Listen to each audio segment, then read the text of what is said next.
Hello friends.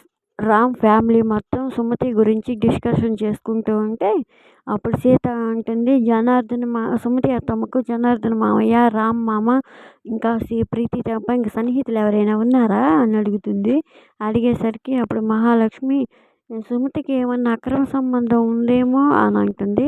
ఆ మాటకి విద్యాదేవి రూపంలో ఉన్న సుమతి, ఇంకా శివకృష్ణ భార్య వీళ్ళంతా షాక్ అయ్యి చూస్తూ ఉంటారు. అలాగే సీత కూడా బాగా షాక్ అవుతుంటుంది. అప్పుడు శివకృష్ణ కోపంతో, మహాలక్ష్మి గారు ఏం మాట్లాడుతున్నారండి మీరు అని అరుస్తాడు గట్టిగా.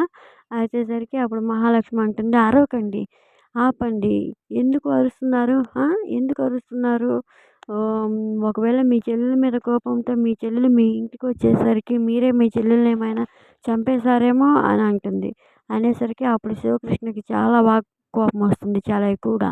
అప్పుడు నేను ఈ మహాలక్ష్మిని బ్రతకనివ్వను, చంపేస్తాను అంట మహాలక్ష్మి దగ్గరికి వెళ్ళి తన గొంతు పట్టుకోబోతుండగా అప్పుడు శివకృష్ణకి సడన్గా గుండె నొప్పి వస్తుంది. అప్పుడు అబ్బా అంటూ గుండె మీద చేపట్టుకొని కుప్పకూలిపోతాడు శివకృష్ణ. సీత వాళ్ళ అమ్మ అందరూ శివకృష్ణ దగ్గరికి పరిగెత్తుకుంటూ వస్తారు. మరి శివకృష్ణకి హార్ట్ అటాక్ వచ్చినట్టుంది. ఇది ఫ్రెండ్స్ ప్రోమో. మీకు కనుక వీడియో నచ్చితే ప్లీజ్ లైక్ చేయండి, సబ్స్క్రైబ్ చేయండి. Thank you for watching.